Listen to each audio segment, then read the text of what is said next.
Hello student, हम लोगों ने इंक्रीजिंग डिक्रीजिंग फंक्शन कंप्लीट कर लिया है। Today now we will start new topic tangents and normal. ठीक है, सो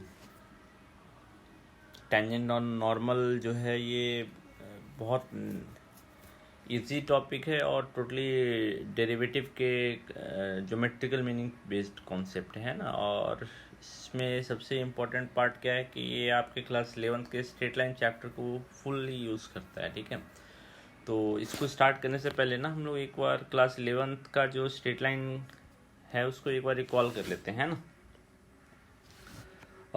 स्ट्रेट लाइन का इक्वेशन है ना, तो हमने स्ट्रेट लाइन के इक्वेशन में इक्वेशन ऑफ लाइन का जो फॉर्म पढ़ा था वो एक बार याद कर लेते हैं। इक्वेशन ऑफ लाइन है ना, सो 2 पॉइंट फॉर्म पढ़ा था। 2 पॉइंट फॉर्म पढ़ा था, ये पार्ट हमने पढ़ा था क्लास 11th में। 2 पॉइंट फॉर्म क्या था, जब स्ट्रेट लाइन पे 2 पॉइंट दिया हुआ है तो लाइन का इक्वेशन क्या होगा, है ना। x1 y1 x2 y2, ये 2 पॉइंट दिए हुए हैं तो लाइन का इक्वेशन क्या होगा, y minus y1 by x minus x1 is equal to y2 minus y1 by x2 minus x1। ये लाइन का इक्वेशन है, 2 पॉइंट फॉर्म में है ना। फिर क्या था, equation of line in 1 point slope form. Equation of line in 1 point slope form, ये तो पहला हो गया। दूसरा है 1 point slope form.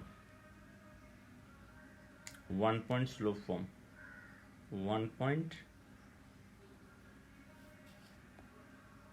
Slope form. So 1 point slope form में क्या होगा तुम्हारा, 1 पॉइंट स्लोप फॉर्म में हो जाएगा ये। देखिए ये तो 1 पॉइंट से आ गया और ये तो स्लोप का फॉर्मूला है ना, तो y minus Y one by x minus x one is equal to m। एक पॉइंट दिया हुआ है और एक स्लोप दिया हुआ है, x1 y1 एक पॉइंट हो गया और एक स्लोप दिया हुआ है m, है ना। तो लाइन का इक्वेशन ये होगा। ये सारे हम लोग यूज़ करेंगे डायरेक्ट इनडायरेक्ट वे में, so you should remember all this thing. ठीक है, स्लोप, सो स्लोप का फॉर्मूला ये 2.2 पढ़ने पर अब हम स्लोप को देख लेते हैं एक बार, स्लोप क्या होता है ना।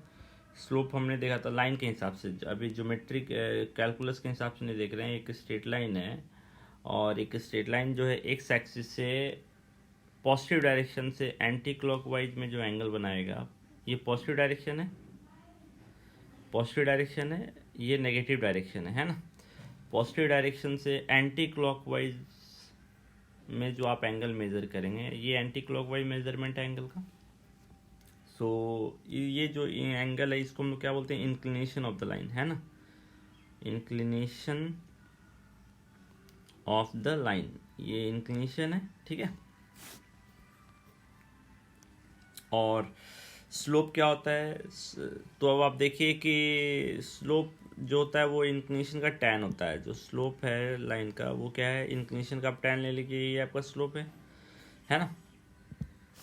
अब आप देखिए कि ये तो हो गया इंक्लिनेशन। अब 2 पॉइंट के फॉर्म में अगर लाइन पे 2 पॉइंट दिया हुआ है तो लाइन का स्लोप क्या होगा, ये भी हमने पढ़ा था क्लास 11th में, है ना। तो tan थीटा का वैल्यू जो होगा वो होगा y2 minus Y one by x2 minus x1। फिर हमने कुछ बेसिक कॉन्सेप्ट पढ़े थे। अगर कोई लाइन x एक्सिस के पैरेलल है ना, कोई लाइन अगर x एक्सिस के पैरेलल है तो ये लाइन x एक्सिस के पैरेलल है ना, तो इसका जो इंक्लिनेशन होगा वो क्या होगा, इसका इंक्लिनेशन 0 होगा, तो इसका जो स्लोप होगा वो भी क्या होगा, 0, tan 0 0। तो एक लाइन एक्स एक्सिस के पैरेलल लाइन या एक्स एक्सिस दोनों, एक्स एक्सिस का भी स्लोप क्या होगा, 0 होगा, और एक्स एक्सिस के पैरेलल लाइन का भी स्लोप क्या होगा, 0। वाई एक्सिस के पैरेलल लाइन अगर है तो वाई एक्सिस के अगर लाइन पैरेलल है तो वाई एक्सिस के अगर लाइन पैरेलल है तो इसका इंक्लिनेशन कितना होगा, इसका इंक्लिनेशन 90। सो tan 90 क्या होता है, नॉट डिफाइंड होता है। tan 90 जो होता है वो नॉट डिफाइंड होता है ना। सो इसका जो स्लोप है वो आपका क्या होगा, नॉट डिफाइंड होगा, है ना। और हमने ये पढ़ा था कि दो लाइन अगर पैरेलल है, दो लाइन अगर पैरेलल है तो इसका स्लोप मान लीजिए m1 है, इसका स्लोप m2 है। So if L1 and L2 are parallel, L1 and L2 are parallel then M1 is equal to M2। इसी तरह अगर दो लाइन परपेंडिकुलर है, इसका स्लोप L1 और L2, अगर यहाँ पे मान लीजिए L1 और L2 जो है वो परपेंडिकुलर है, इसका स्लोप M1 है, इसका स्लोप M2 है, तो मैं M1 into M2 is equal to क्या आएगा, -1। ठीक है, ये सारे आपने क्लास 11 में पढ़े, मैं सिर्फ एक रिकॉल कर रहा हूँ because we are going to use this thing in this particular topic, tangent से नॉर्मल। ठीक है, अब नेक्स्ट कॉन्सेप्ट क्या है आपका, इंटरसेप्ट का। इंटरसेप्ट क्या होता है, intercept of a line, intercept, X intercept and Y intercept of a line, है ना। एक लाइन का एक्स इंटरसेप्ट और वाई इंटरसेप्ट क्या होता है, ये आपका एक्स एक्सिस वाई एक्सिस है, ये एक्स एक्सिस है। अगर कोई लाइन एक्स एक्सिस को कहाँ कट कर रहा है, तो ओरिजिन से आप मेज़र कर लीजिए, ये आपका एक्स इंटरसेप्ट है, ये आपका वाई इंटरसेप्ट है। यानी कि इंटरसेप्ट दिया हुआ है तो लाइन पे आपको एक पॉइंट पता है ना। अभी इंटरसेप्ट नेगेटिव भी हो सकता है, पॉजिटिव भी हो सकता है। अगर पॉजिटिव साइड कट करेगा तो ये वाला वैल्यू पॉजिटिव होगा, और नेगेटिव साइड इंटरसेप्ट करेगा तो कट करेगा तो जो इंटरसेप्ट होगा वो नेगेटिव होगा। तो अकॉर्डिंगली हम पॉइंट का वैल्यू दे सकते हैं ना। सो एक्स इंटरसेप्ट कैसा दिखेगा, a,0, वाई इंटरसेप्ट कैसा दिखेगा 0,p। तो आपने क्लास 11 में इंटरसेप्ट फॉर्म भी पढ़ा था लाइन का, है ना। इंटरसेप्ट फॉर्म क्या था लाइन का, इंटरसेप्ट फॉर्म अगर दो एक्स इंटरसेप्ट और वाई इंटरसेप्ट दिया हुआ है तो लाइन का इक्वेशन क्या होगा, X by X intercept plus Y by Y intercept is equal to 1। फिर हमने एक पढ़ा था slope intercept form, slope intercept form, slope intercept form, है ना। सो स्लोप इंटरसेप्ट फॉर्म क्या था, अगर एक line X axis Y axis को मान लीजिए एक पॉइंट पे कट कर रहा है, यानी वाई इंटरसेप्ट दिया हुआ है 0,c, है ना, और इसका इंक्लिनेशन दिया हुआ है, यानी इसका स्लोप दिया हुआ है m, तो लाइन का इक्वेशन क्या होगा, y is equal to mx plus c, है ना। ये इंपॉर्टेंट है क्योंकि अगर आपको लाइन का स्लोप निकालना रहता है तो आप इसी फॉर्म में कन्वर्ट करते हैं, y equal to mx plus C, और जो m का वैल्यू होता है वही आपका स्लोप होता है। तो ये इंपॉर्टेंट पार्ट है, इससे आपको लाइन का स्लोप पता चलता है। जैसे फॉर एग्जांपल मान लीजिए 2x plus 3y is equal to 1 है, इस लाइन का मुझे स्लोप पता करना है, तो इसको किस फॉर्म में कन्वर्ट करना पड़ेगा, y equal to mx plus C. So 3y is equal to -2x plus 1 and y is equal to -2/3x plus 1/3। So m का वैल्यू कितना हो जाएगा, -2/3। सो स्लोप निकल जाएगा, है ना। सो ये भी आप याद रखिएगा, ठीक है। नेक्स्ट हम क्या पढ़ रहे हैं, ऑलमोस्ट हमने सारा कॉन्सेप्ट कवर कर लिया है ना मेरे ख्याल से, और तो कुछ इसमें नहीं है। दो लाइन को इंटरसेक्ट करते हैं, हाँ एक इम्पॉर्टेंट कॉन्सेप्ट और हम लोग देख लेते हैं। अगर a बाई बी अगर ज़ीरो है तो क्या होता है, न्यूमरेटर ज़ीरो होता है या डिनोमिनेटर न्यूमरेटर ज़ीरो होता है। और a बाई बी अगर नॉट डिफाइंड है ना, तो क्या ज़ीरो होता है, डिनोमिनेटर ज़ीरो होता है। ये भी आपने पढ़ा है, ठीक है। एक बार मैं फिर से रिकॉल कर दे रहा हूँ। तो ये सारे जो कॉन्सेप्ट है आप यूज़ करेंगे अपने पर्टिकुलर चैप्टर में, है ना, टेंजेंट से नॉर्मल में, तो ये ध्यान रखिएगा। और जो लास्ट हम कैलकुलस वाला पार्ट यूज़ करने जा रहे हैं वो आप देखिए। एक लाइन, एक ग्राफ है किसी भी फंक्शन का, और एक पॉइंट है x, y।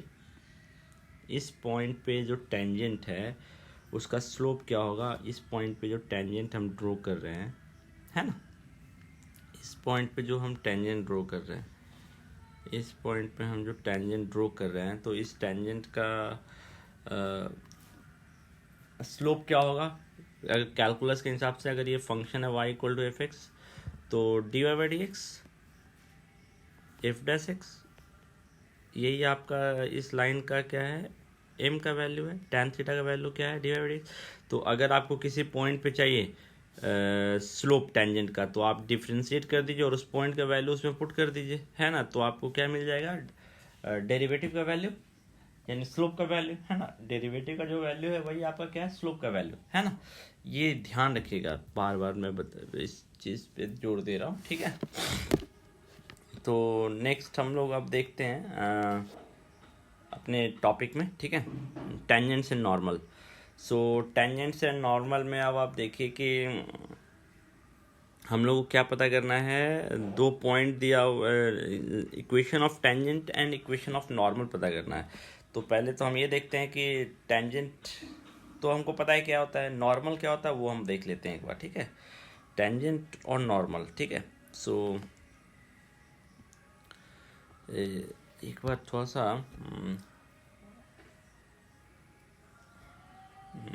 इसी में देखते हैं, ठीक है। इसमें हम लोग इजीली देख सकते हैं, ठीक है। ओके, मान लीजिए एक कर्व है हमारे पास,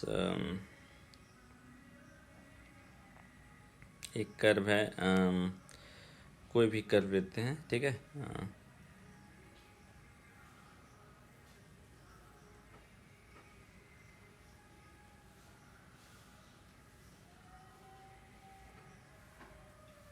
मान लीजिए पैराबोला ही है ना,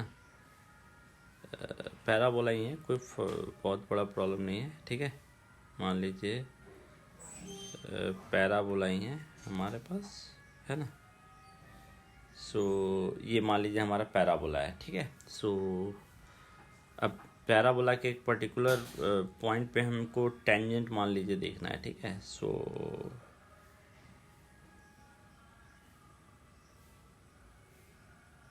ये मान लीजिए टेंजेंट है ना, ये पैराबोला का टेंजेंट है, ठीक है। सो ये किस पॉइंट पे टेंजेंट है, ए पर टेंजेंट है। तो अब ए पॉइंट पर ही टेंजेंट पे जो परपेंडिकुलर होगा, है ना, ए पॉइंट पे जो टेंजेंट पे ए पॉइंट पे ही टेंजेंट पे जो परपेंडिकुलर होगा, ठीक है, वही आपका क्या होगा, ए पॉइंट पे जो टेंजेंट पे परपेंडिकुलर होगा, ठीक है।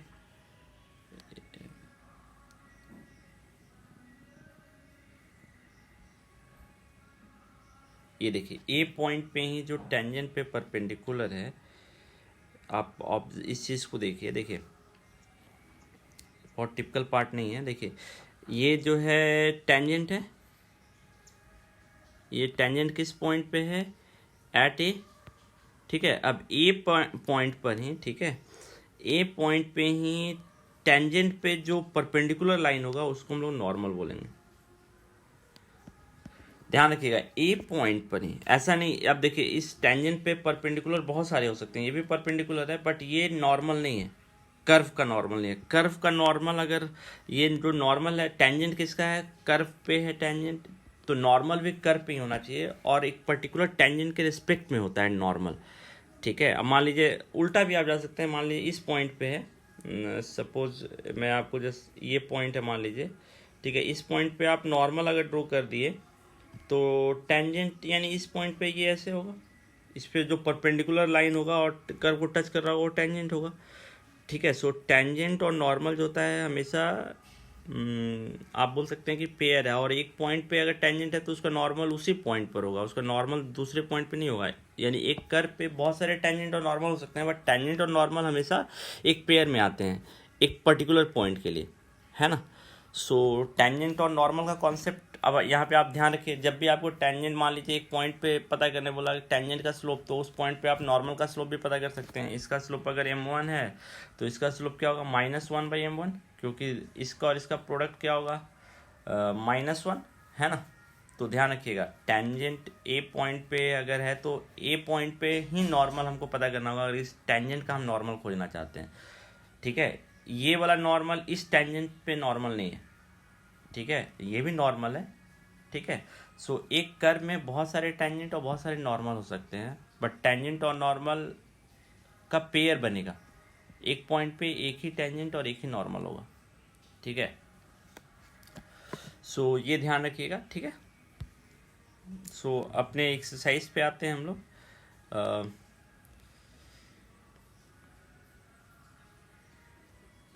बहुत टिपिकल नहीं है ये चैप्टर, बहुत इजी है, ठीक है। थोड़ा सा आप बस कॉन्सेप्ट को ध्यान रखिएगा। Find the slope of tangent to the curve at x = 4। इसी में हम इसको चेंज कर देते हैं, find the equation of tangent, slope इसने पता करने बोला है, हम लोग थोड़ा सा चेंज कर दे रहे हैं इसी को, eight x = 4, y = 3x raised to the power 4 minus 4x at x = 4। so y = 3x raise to the power 4 minus 4x at x is equal to 4। हमको क्या पता करना है? Find the equation of tangent. Find the equation of tangent and normal. इसी में हम add कर देते हैं इस कर्व का, है ना। x इक्वल टू 4 पे टेंजेंट भी पता करना है और x इक्वल टू 4 पे नॉर्मल भी पता करना है। तो अब आप पहले ये देखिए कि x इक्वल टू 4 है तो हम y का वैल्यू भी पता कर सकते हैं ना। अगर यानी x इक्वल टू 4 पे y का वैल्यू क्या होगा, तो हम सॉल्यूशन पार्ट पे आते हैं। तो y का वैल्यू क्या होगा वो हम पता कर सकते हैं। y is equal to 3 into 4 raise to the power 4 minus 4 into 4, है ना। एक जगह पे 4 पुट कर देंगे तो अब इसको मल्टीप्लाई करना है। तो आप देखिए 4 स्क्वायर हो गया, 4 स्क्वायर कॉमन आ गया, 4 स्क्वायर कॉमन आ गया तो ये कितना हो जाएगा 3 इंटू 4 स्क्वायर माइनस 1। सो ये कितना हो जाएगा 4 4 जा 16, 16 ये भी 16 हो गया, 16 3 जा 48, 48 माइनस 1 47। सो 16 इंटू 47 कितना हो जाएगा 112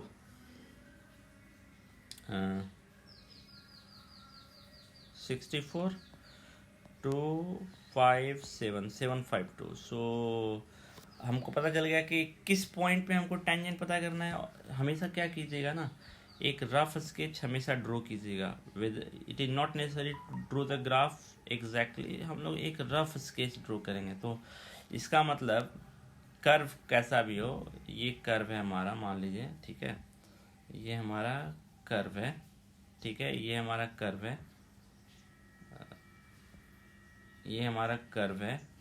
हमको x इक्वल टू एक पॉइंट है, ये पॉइंट का x कोऑर्डिनेट और y कोऑर्डिनेट दे रखा है, ठीक है। मैंने जस्ट अंडरस्टैंडिंग के लिए बता दिया क्या क्या दे रखा है। 4,752 ये पॉइंट दे रखा है ना।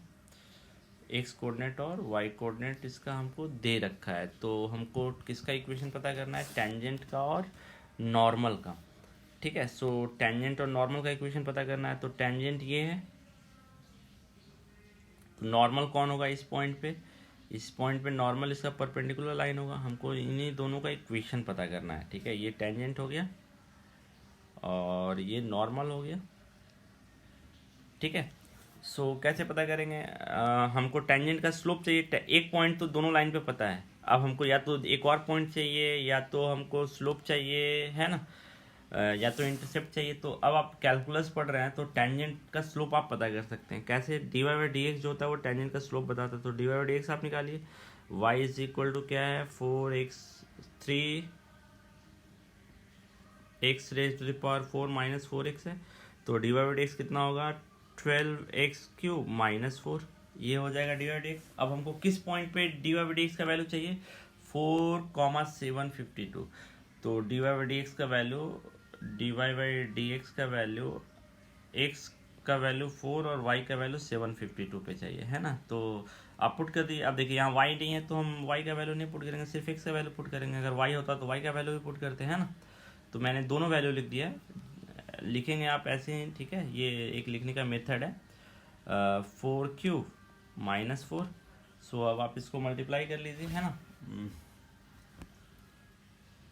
ये आप मल्टीप्लाई करेंगे तो कितना हो जाएगा, जस्ट कैलकुलेशन है ना, कैलकुलेट कर लीजिए इसको आप। 4 इंटू 4 इंटू 4 इंटू 12, 768 माइनस 764 यानी कि 764, यानी कि इस टेंजेंट का जो स्लोप होगा, so M is slope of tangent, slope of tangent, है ना, और इसका वैल्यू कितना होगा 764, ठीक है। अब आप देखिए इक्वेशन ऑफ टेंजेंट। अब आप देखिए एक पार्ट पे पहले आते हैं। अब आप देखिए कि आपका कर्व जो था उसके 4,752 है ना, 4,752 पॉइंट पे जो टेंजेंट है, हमने जो टेंजेंट ड्रॉ किया है, इसका हमको स्लोप पता चल गया। 764। तो अब इस टेंजेंट का इक्वेशन हम निकाल सकते हैं ना वन पॉइंट स्लोप फॉर्म से, y minus Y one by x minus equation of tangent क्या होगा, है ना। अब इक्वेशन ऑफ टेंजेंट हम निकाल सकते हैं, equation of tangent y minus Y one by x minus x one is equal to m। अब y माइनस वाई वन का वैल्यू कितना है, वाई वन का वैल्यू है 752, वाई वन का वैल्यू हो गया 752 by x minus x one is equal to 764, है ना। सो आपके टेंजेंट का इक्वेशन निकल गया, ठीक है। इसको आप सिंप्लीफाई कर दीजिए क्रॉस मल्टीप्लाई करके, कोई प्रॉब्लम नहीं है। अब आते हैं इक्वेशन ऑफ नॉर्मल पे, नॉर्मल की इक्वेशन पे आते हैं। सो इसको ड्रॉ करने की जरूरत नहीं है,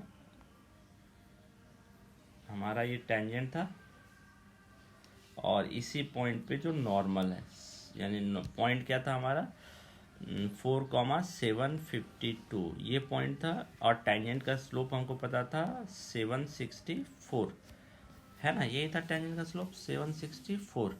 अब लेकिन हमको किसका इक्वेशन पता करना है, टेंजेंट का नहीं पता करना है, नॉर्मल का पता करना है। तो नॉर्मल के लिए एक पॉइंट तो नॉर्मल पे है ही। अब टेंजेंट नॉर्मल का स्लोप क्या होगा, तो इसका स्लोप मान लेते हैं m1 है, तो हम बोल सकते हैं ना m1 into M is equal to -1।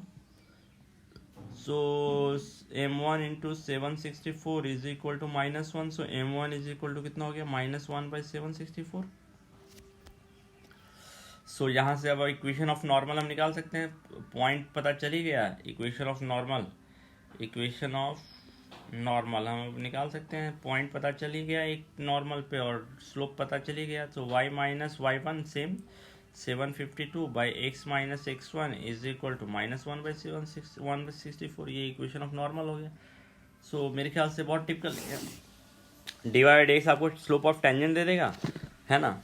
सो अब आप देखिए 1 बन जाएगा आपका, है ना, 1 आपका सॉल्व हो जाएगा, 2 भी सॉल्व हो जाएगा, ठीक है, 2 भी सॉल्व हो जाएगा, 3 भी सॉल्व हो जाएगा। तो इसमें आप देखिए थोड़ा सा आप चेंज कर दे रहे हैं, यहाँ पे स्लोप ऑफ टेंजेंट निकालने बोला है ना, हम स्लोप नहीं, हर एक क्वेश्चन में टेंजेंट का इक्वेशन और नॉर्मल का इक्वेशन निकालेंगे, ठीक है, स्लोप नहीं निकालेंगे। स्लोप निकालना है तो हम एक और स्टेप आगे कर लेंगे, सेकंड में भी वैसा ही है, थर्ड में भी ऐसा ही है, find the slope of tangent to the curve at point and find the slope of tangent at the point, ये भी बन जाएगा स्लोप ऑफ नॉर्मल। सो आप पहले ये 4 क्वेश्चन कीजिए, यहाँ से हम लोग कल से स्टार्ट करेंगे, पहले थोड़ा सा रिकॉल भी कर लीजिए। तो ये 4 क्वेश्चन पहले आप सॉल्व कीजिए, ठीक है, और सब में आप टेंजेंट का स्लोप और नॉर्मल का स्लोप नहीं पता कीजिएगा, equation of tangent and equation of normal पता कीजिएगा। आंसर से आपको स्लोप पता चली जाएगा कि आपने निकाला है वो गलत है या सही है, इसके बाद इक्वेशन आप निकाल लीजिएगा, ठीक है।